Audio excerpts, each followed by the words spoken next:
Olá, alunos do segundo ano, tudo bem com vocês? Espero que sim.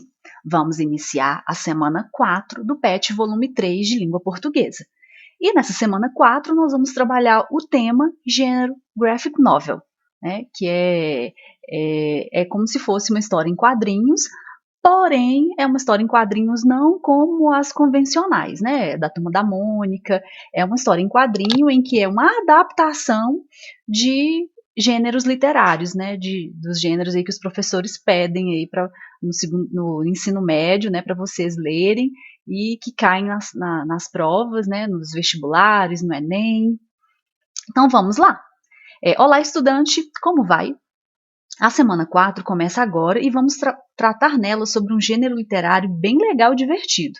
Desse modo, iremos reconhecer e analisar o conceito e as características do gênero literário graphic novel. Sabe aqueles textos que principalmente os professores de língua portuguesa chamam de clássicos ou canônicos?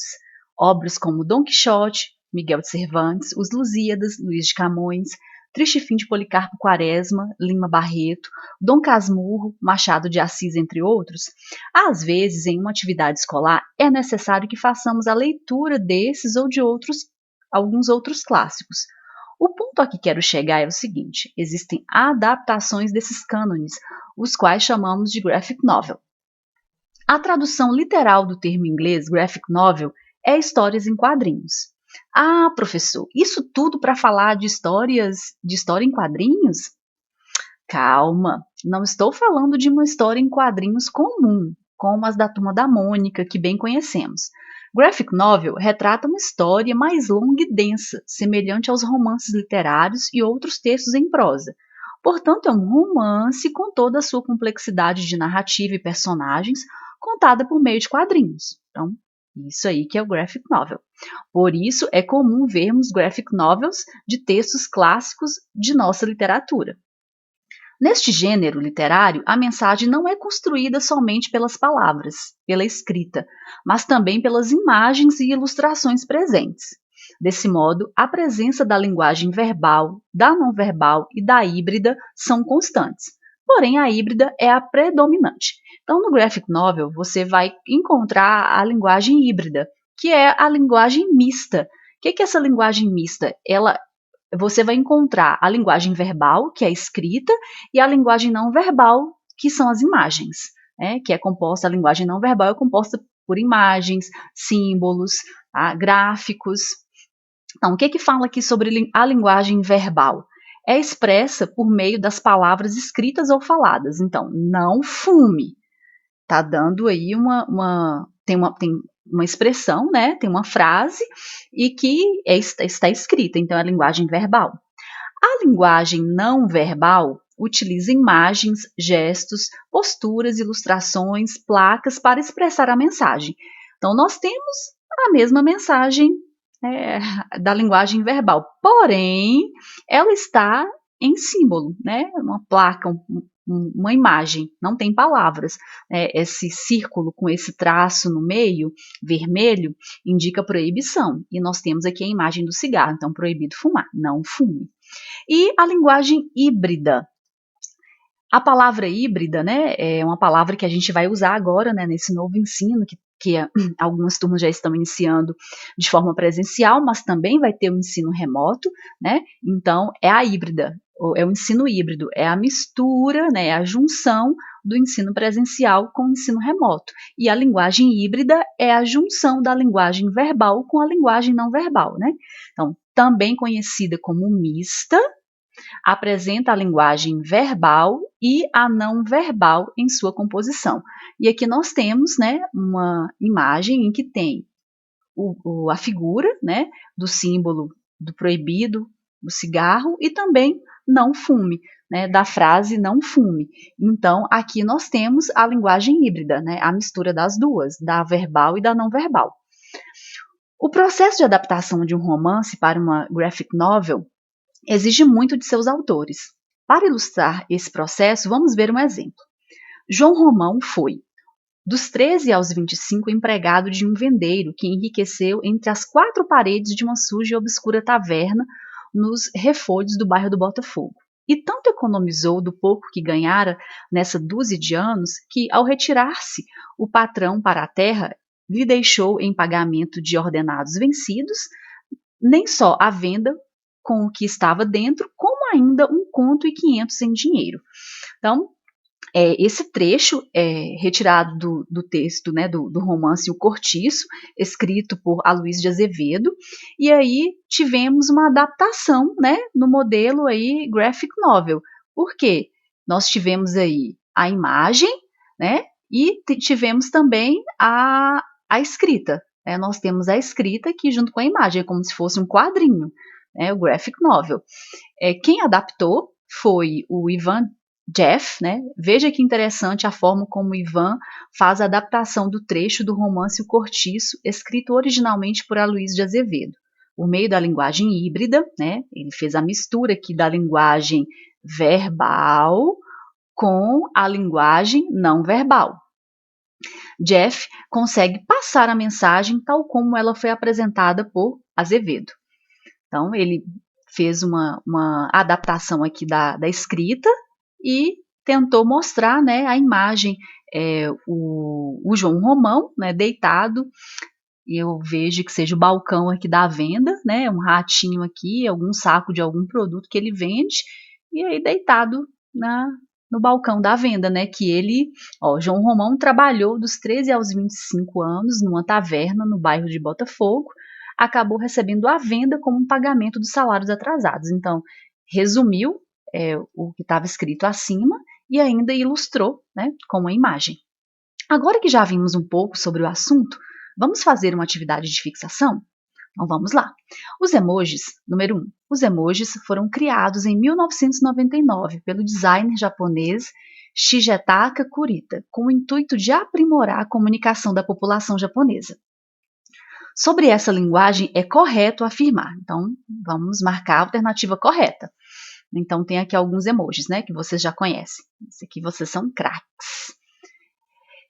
Letra A. Os emojis complementam a linguagem verbal, expressando as emoções dos emissores na mensagem. Realmente, né? Os emojis complementam. Às vezes você responde, dá uma resposta lá pelo WhatsApp, e aí você acaba complementando, incrementando com um emoji. Por exemplo, você respondeu que sim, tudo bem, e aí você acaba colocando, né, a mãozinha também para indicar, né, que tá ok. Então, você ler uma mensagem que você ficou horrorizada, e aí você, nossa, e você coloca também, né, um emoji para indicar, né, o seu espanto, a sua surpresa. Não vejo aí essa letra A como uma resposta correta. Vamos analisar as outras. Letra B. Os emojis utilizam a linguagem mista em que há o uso da linguagem verbal e não verbal. Não, o emoji é uma linguagem não verbal. Letra C. Os emojis representam uma linguagem verbal expressa por diversas figuras. O emoji é uma linguagem não verbal. Letra D. Os emojis são sempre utilizados com emoticons, outro tipo de linguagem não verbal. Quando coloca sempre, aí já tira a questão de correta, né?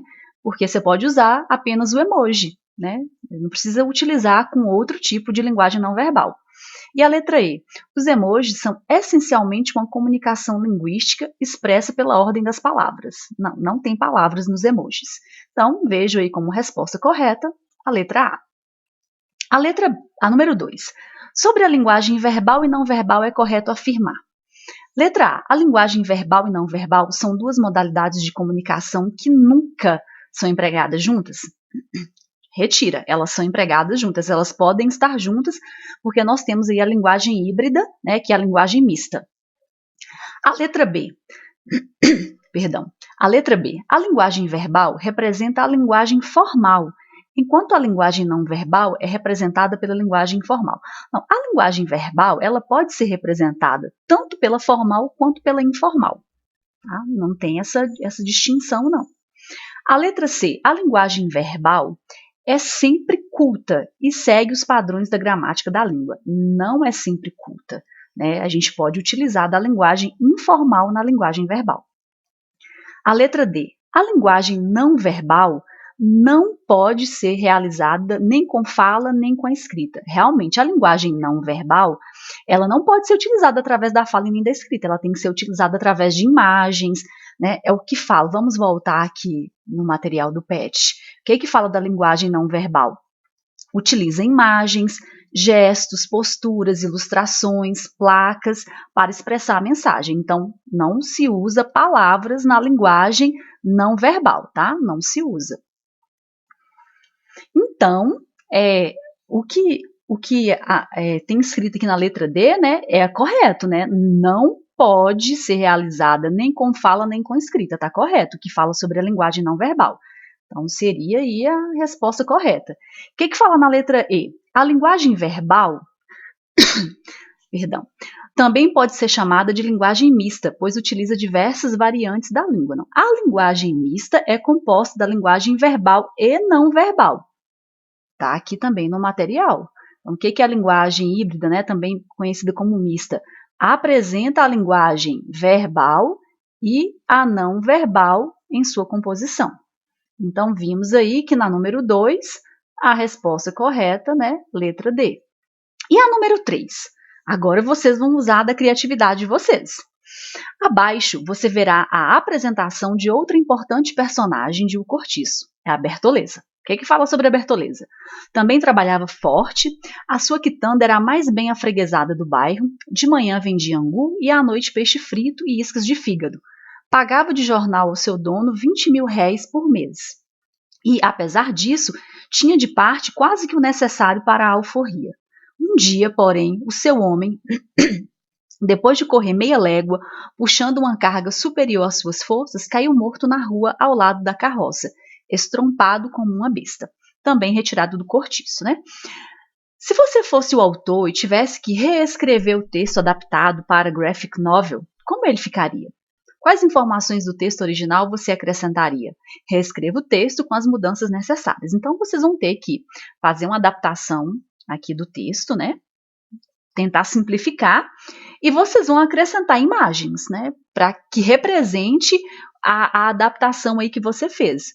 Aí vai ser uma linguagem híbrida, uma linguagem mista, onde você vai usar a escrita e a imagem. Você pode pesquisar a imagem na internet, né, que represente a Bertoleza, uma mulher que trabalha, né, duro, né, que trabalha numa quitanda, e depois você pode fazer em dois ou três quadrinhos, né, para representar todo o contexto, e aí fica a criatividade de vocês, tá?